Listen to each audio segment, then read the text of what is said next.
Então, gente, bom dia a todos. A gente vai começar com a questão ou o exemplo de regra de três simples que a gente havia falado semana passada, certo? E ainda hoje a gente começa com regra de três composta. Então, fiquem bem atentos aí. Vamos começar. Deixa eu ver aqui. Então, esse é o exemplo que eu tinha deixado até para vocês tentarem, né? Resolver. Estou até admitindo aqui um pessoal que está chegando agora. Rebeca. Vamos lá. Um muro de 12 metros foi construído utilizando 2.160 tijolos. Caso queira construir um muro de 30 metros, nas mesmas condições do anterior, quantos tijolos serão necessários? Aí, gente, olha só.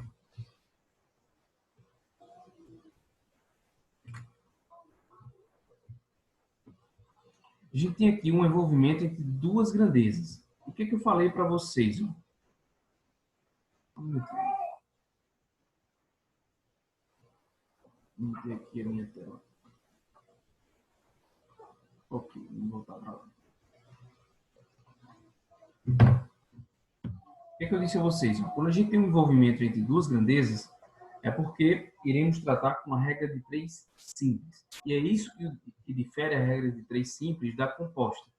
A regra de três simples acontece ou será aplicada quando na situação nós envolvermos duas grandezas apenas. E quais são as duas grandezas envolvidas aqui? Metros é uma e quantidade de tijolos é outra. Ele disse que para construir um muro de 12 metros, ele necessitava de 2.160 tijolos, certo? A pergunta que ele faz é, e para construir um muro de 30 metros, quantos tijolos são necessários? No primeiro passo, já feito, a gente deve organizar as grandezas em tabelas com seus respectivos valores, como aqui estão. O segundo passo é desenvolver a relação de proporção, direta ou inversa, entre as grandezas. Aí eu pergunto a vocês, os metros do muro com a quantidade de tijolos necessários para construir aquele muro são grandezas diretamente ou inversamente proporcionais?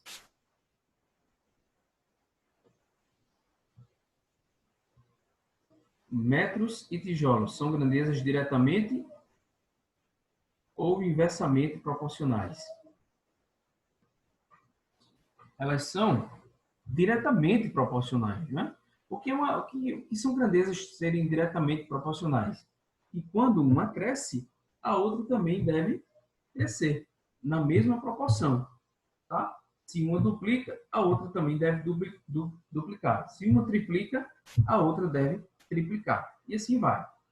Quando as grandezas são inversamente proporcionais, gente, acontece o seguinte: quando uma cresce, a outra tem que decrescer, tem que cair, tá? Então, se uma duplica, a outra tem que ser dividida por 2. Se uma triplica, a outra tem que ser dividida por 3.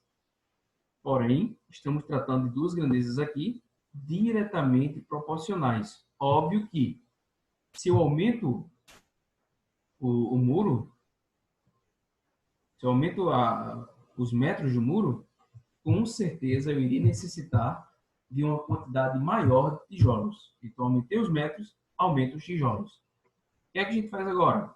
Organiza os dados em frações. 12 sobre 30, certo?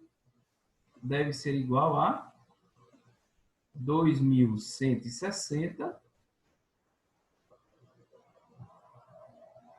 sobre x. Se as grandezas são diretamente proporcionais, não é necessário que eu inverta nenhuma das frações. Então, deixe como está. Agora, o que é que eu faço? O que é que a gente faz agora? Aplique a regra de 3. O que é aplicar a regra de 3? É aplicar a multiplicação em cruz, para ver a proporção. Então, o que é que eu faço?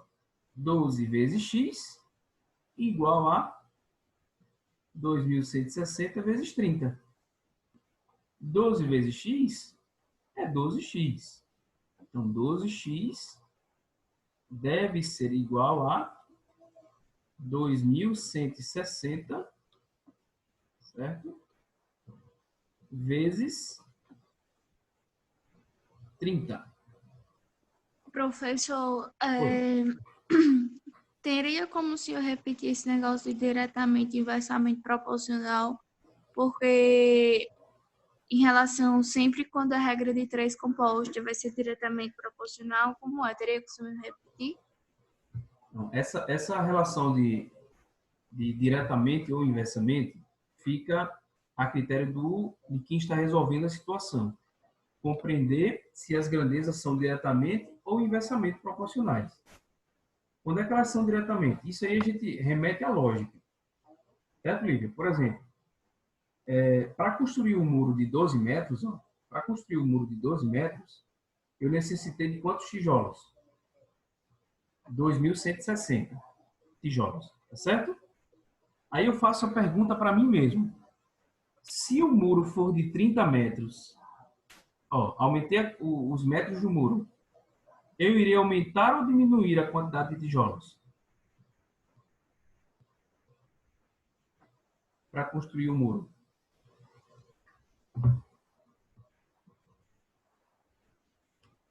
Eu irei aumentar, né? Eu necessito de mais tijolos, não é isso?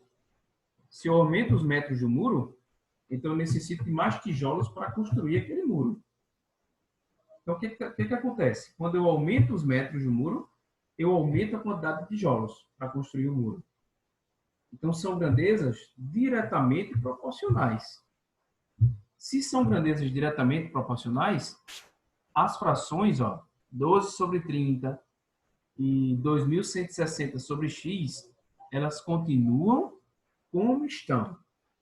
A gente não inverte, assim, não inverte numerador com denominador. A gente só faz essa inversão se as grandezas forem inversamente proporcionais. Não é o caso.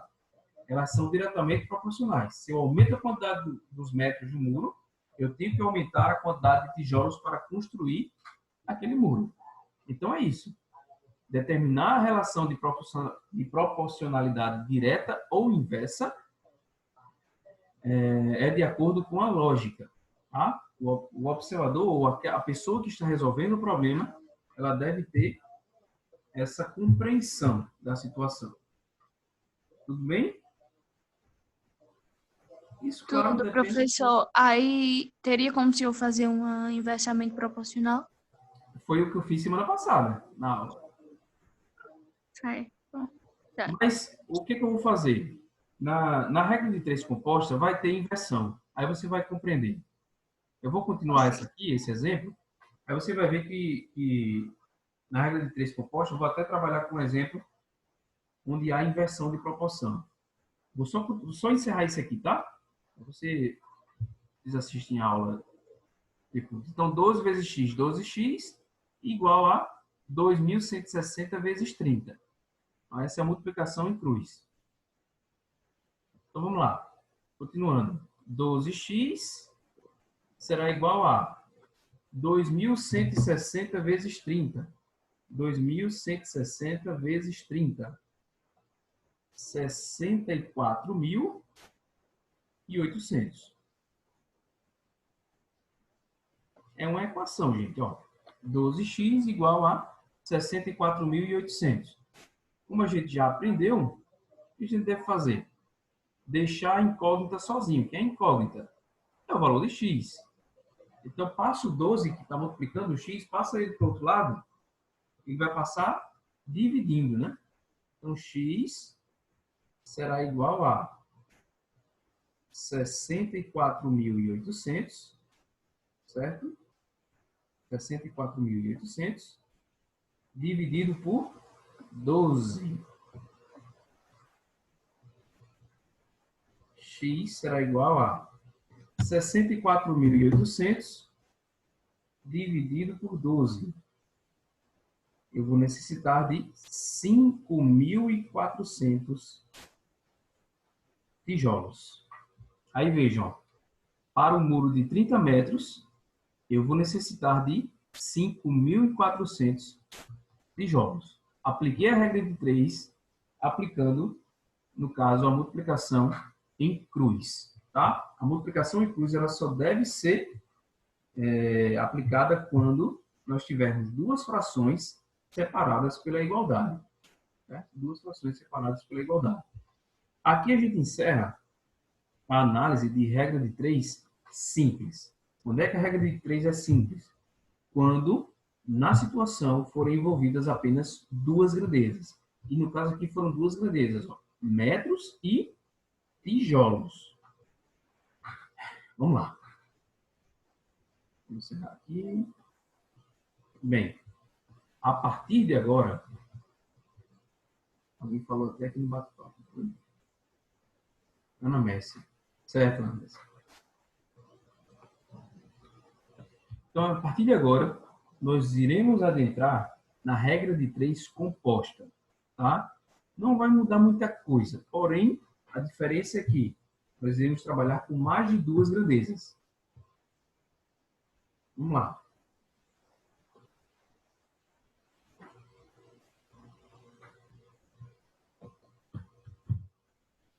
Então, como eu disse a vocês, ó, a classificação, se a regra de 3 é simples ou composta, depende da quantidade de grandezas. Se forem envolvidas apenas duas grandezas, aí a regra de 3 é simples.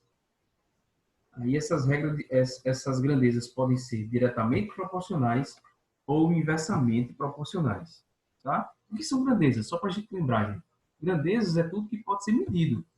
Como a gente viu aí, ó, metros, no exemplo anterior, né? A gente utilizou a regra de 3 simples. Metros e tijolos.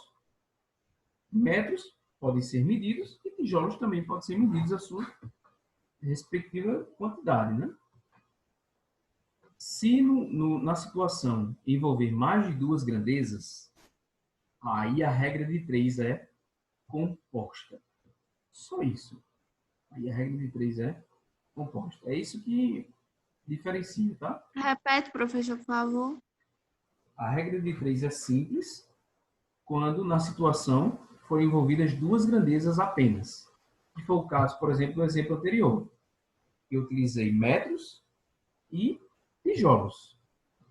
São duas grandezas, ó. Uma grandeza são os metros, a outra grandeza são os tijolos.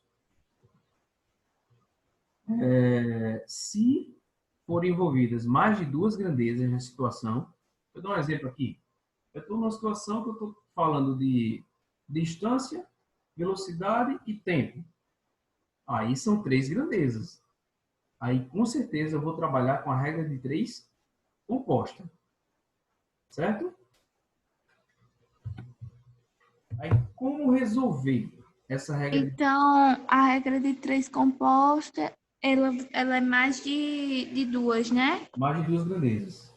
Na situação, temos mais de duas grandezas. Certo?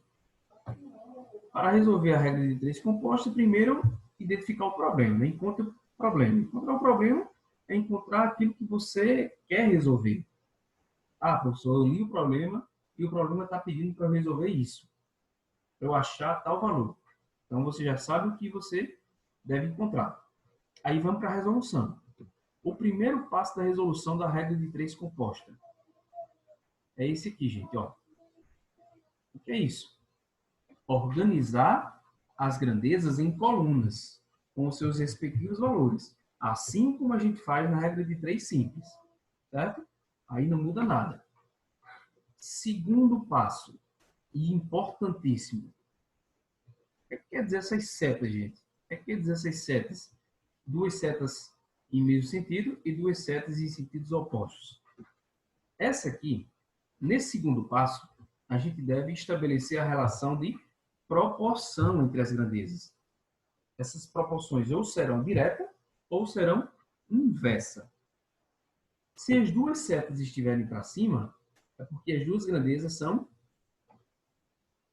duas para cima ou duas para baixo. Se elas estiverem no mesmo sentido, né, vamos dizer assim, estamos tratando de grandezas diretamente proporcionais.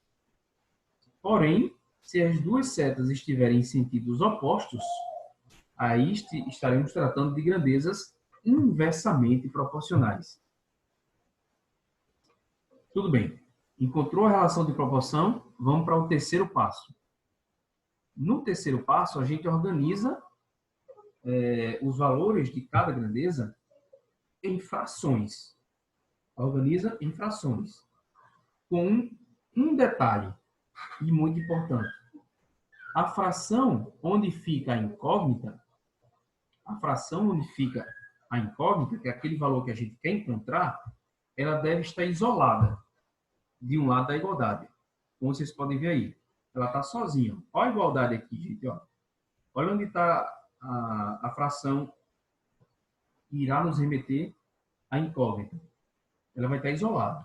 As outras frações, elas devem estar se multiplicando entre si. Elas devem se multiplicar entre si. Porque quando a gente fazer a multiplicação entre si, entre elas, né, nós iremos encontrar uma fração só. Aí, quando a gente tiver uma fração de um lado e outra fração de outro lado da igualdade, a gente aplica o quê? A multiplicação em cruz, que vai ser a nossa solução da regra de 3 composta. O senhor poderia disponibilizar esse slide depois? Na hora, Lívia. Pode ficar tranquila. Né? Assim que acabar a aula, eu mando no grupo. Então, é o que temos. Vamos para o exemplo? Vamos compreender? Vou só limpar aqui. Vamos estudar cada um desses detalhes, né, de cada passo, através de um exemplo. Vamos lá, gente. Olha só. Só afastar aqui, tem uma coisa me atrapalhando aqui no vídeo. Ok. Prestem bem atenção, tá? José e Pedro decidiram fazer uma viagem de férias para o litoral brasileiro. José, que já havia feito este percurso, afirmou que rodando uma média de 8 horas por dia, a uma velocidade média de 60 km por hora, tinha levado 6 dias para completá-lo. Pedro comprometeu-se a dirigir 9 horas por dia, a velocidade média de 80 km por hora. Considerando que Pedro vá dirigindo, a quantidade de dias que levarão para completar o percurso da viagem será de... Tudo bem, e está o problema, né? Vamos identificar o problema, como ele está. O que é que ele quer, gente? Ele quer a quantidade de dias que Pedro vai levar para realizar o mesmo trajeto, né? O mesmo percurso. Perceba uma coisa. Para resolver, vamos pelos passos. Ó. O primeiro passo é separar em colunas as grandezas de mesmo tipo. Tá? Se eu perguntasse a vocês, quantas grandezas nós temos aqui na situação? Quantas grandezas estão envolvidas na situação? Quantas? 4.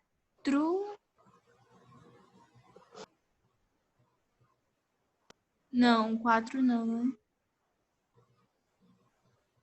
Professor? Oi, estou ouvindo. 4 não, 4. né? Não, né? Quais são os tipos de grandezas que a gente pode... Não, grandeza é tudo que pode ser medido, né? Ou contado.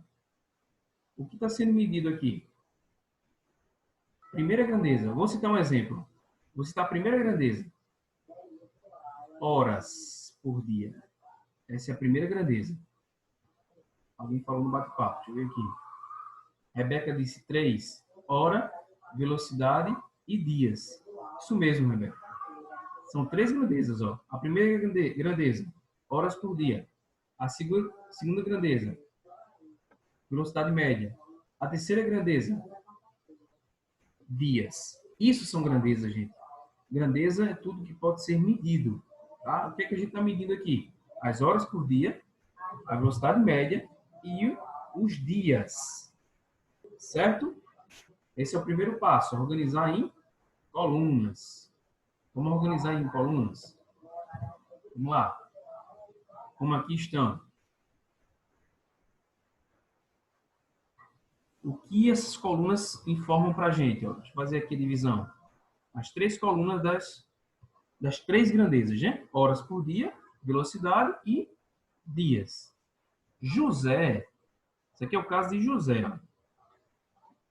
José, viajando 8 horas por dia, a uma velocidade de 60 quilômetros por hora, conseguiu realizar o trajeto em quantos dias? Em 6 dias. Certo? Isso foi José. O que é que Pedro disse que consegue fazer? Vamos lá para Pedro. Pedro disse que consegue fazer o quê? Consegue aumentar a quantidade de horas viajando por dia. De 8 para 9. Então, Pedro viaja 9 horas por dia. Ele consegue aumentar também o quê? A velocidade com que ele viaja, né? 80 km por hora. Então, ao invés de 60, ele aumenta para 80. Aí vem a pergunta. Nessa quantidade de horas por dia, a essa velocidade, Pedro consegue completar a viagem em quantos dias? Aqui está o valor de X, que é o que eu quero. A quantidade de dias. Está organizada a tabela, as três colunas, certo? Das três grandezas. Professor, se tivesse uma quarta grandeza, colocava ela lá com seus valores. Aí a gente teria 4 colunas, ao invés de 3, né? Mas aqui são 3 grandezas, então são 3 colunas. Então vamos lá, está organizado. O que a gente deve fazer agora? Estabelecer a relação de proporção direta ou inversa. Atenção, Lívia, para esse momento, tá? Deixa eu só limpar aqui. Vamos aprender no próximo slide, que é o nosso segundo passo. Identificar quais grandezas são diretamente ou inversamente proporcionais, sempre em relação à grandeza da incógnita. Qual é a grandeza da incógnita, gente? Ó, essa aqui, ó. Essa é a grandeza onde está a incógnita, certo? Olha a incógnita aqui, ó, x. Está nos dias. Então, vamos lá, fazer a relação. Aí eu pergunto a vocês. Horas por dia de viagem e quantidade de dias. Vamos fazer a relação de proporção. Vejam que a seta dos dias está para cima, tá? Gente, aí eu pergunto a vocês. Se eu aumento as horas por dia viajando,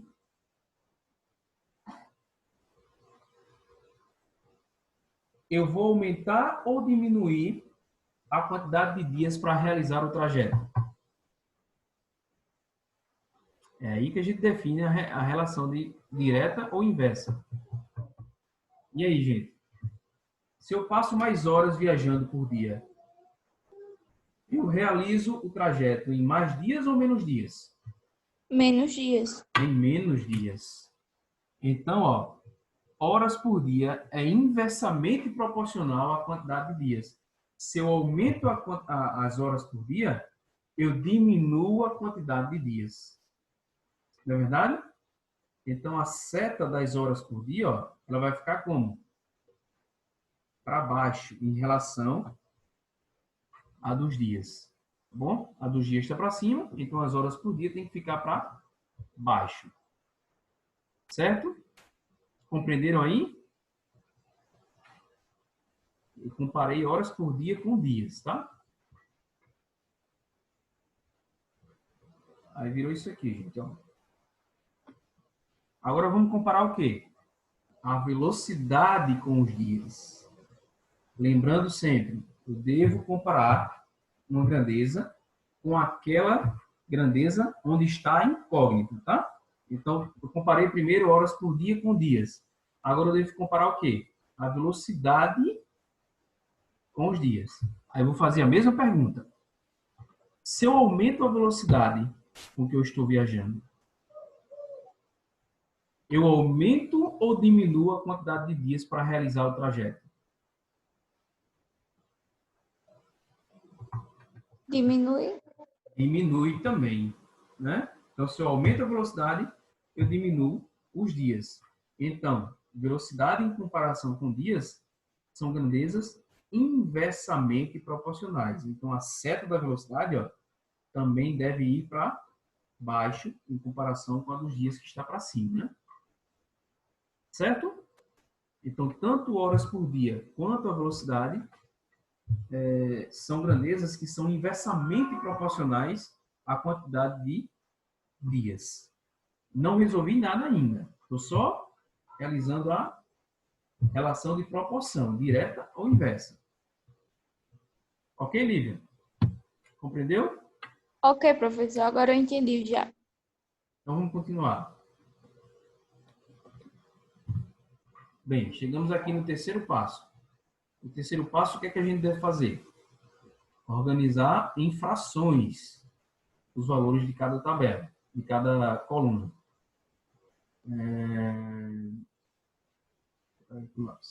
Pronto, aqui. Horas por dia. 8 sobre 9, né? Como elas estavam. Velocidade, 60 sobre 80. Vejam que essas duas frações, elas estão sendo multiplicadas, tá, gente? Multiplicadas. Os dias, a coluna dos dias, elas devem, a fração dos dias, ela deve ficar isolada. Por quê? Porque é onde está a incógnita. Olha a incógnita aqui, ó. Então, a fração, onde está a incógnita, deve ficar isolada. Professor, já devo multiplicar? Não. Vejam que há uma diferença aqui, ó. 8 sobre 9 virou o quê? 9 sobre 8. Por que aconteceu isso? Isso vem da proporção inversa.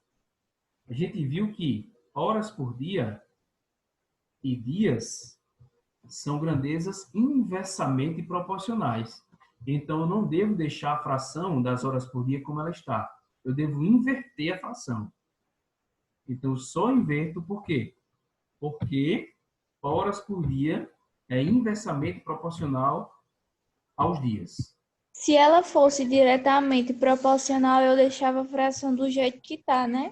Deixava do jeito que estava. Isso mesmo. Certo? Então, inverti horas por dia.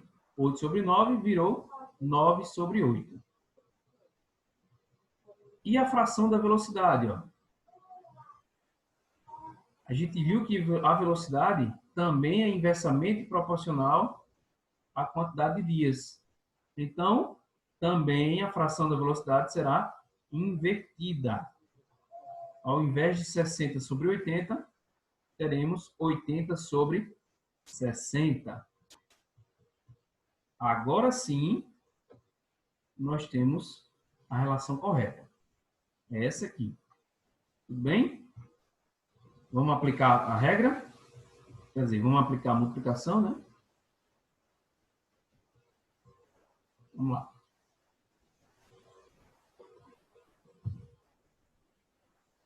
Voltando para o exemplo, aqui já organizadas as frações, vamos resolver. Prestem bem atenção, tá?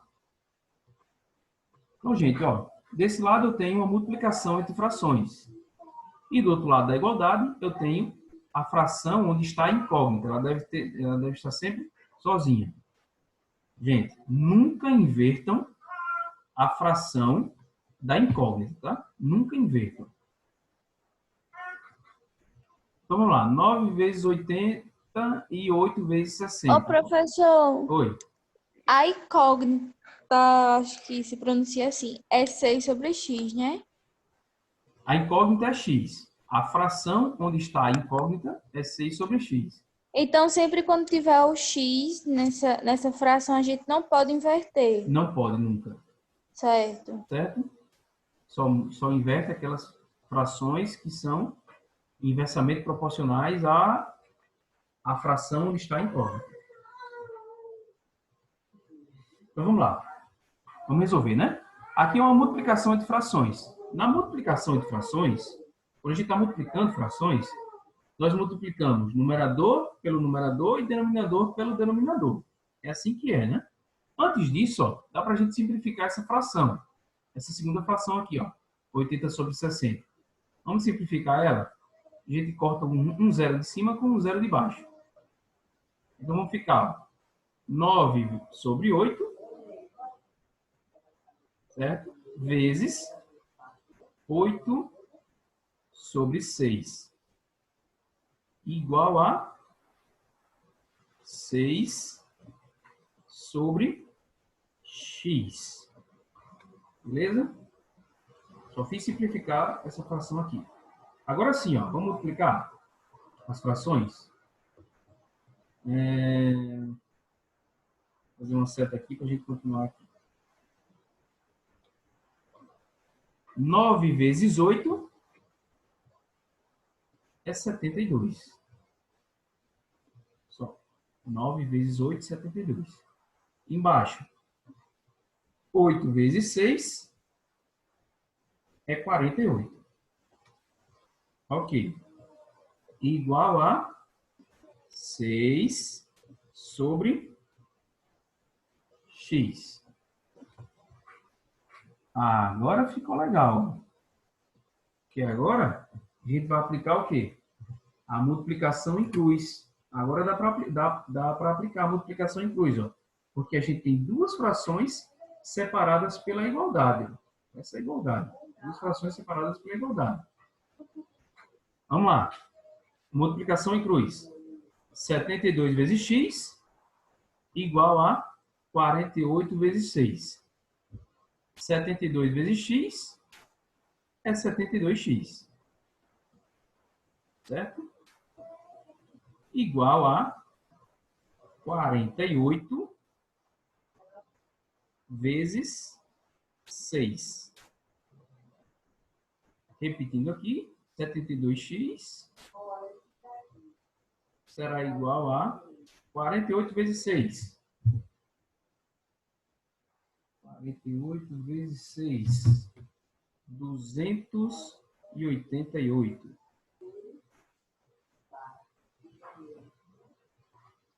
Vamos acabando. Ó.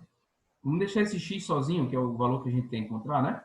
O 72 está multiplicando o x. Então, passa ele para o outro lado. Quando ele passa para o outro lado, ele inverte a operação, né? Então, ele passa a dividir. X será igual a 288 dividido por 72.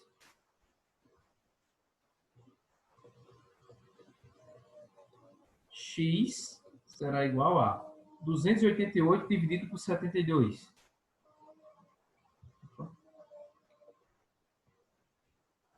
4, gente. No caso, 4 dias. Olha só. Letra D.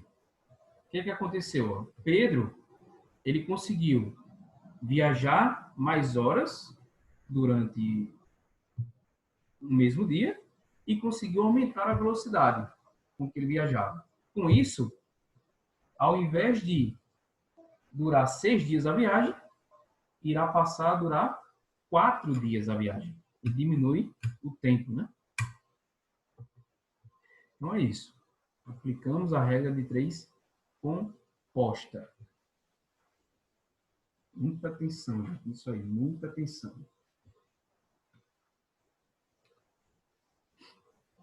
Alguma dúvida? Perguntem. A gente vai para o próximo exemplo.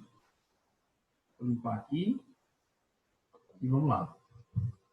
Eu sei que não vai dar tempo da gente resolver, mas eu vou só deixar organizado para vocês compreenderem, tá?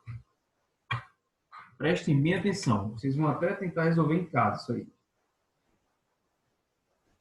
Um texto ocupa 6 páginas de 45 linhas cada uma, com 80 letras ou espaços em cada linha. Para torná-lo mais legível, diminui-se para 30 o número de linhas por página e para 40 o número de letras por linha. Considerando as novas condições, determine o número de páginas ocupadas. Gente, primeiro de tudo, vou perguntar a vocês, quantas grandezas nós temos envolvidas no caso? Quantas grandezas?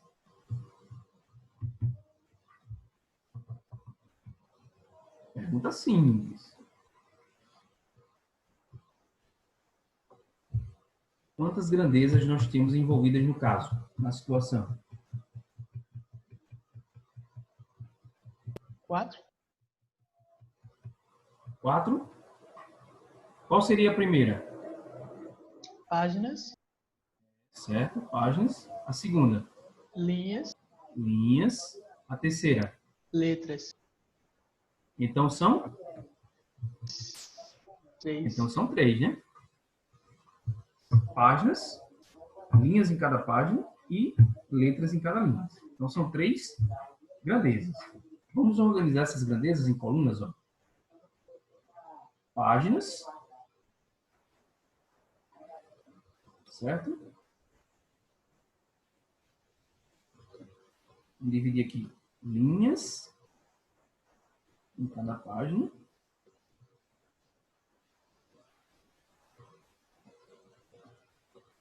E letras em cada linha. 3 colunas para as 3 grandezas. Ok? Páginas, linhas e letras. Quando o texto gastou 6 páginas, quando o texto gastou 6 páginas, é porque em cada página tinha quantas linhas? 45, não é?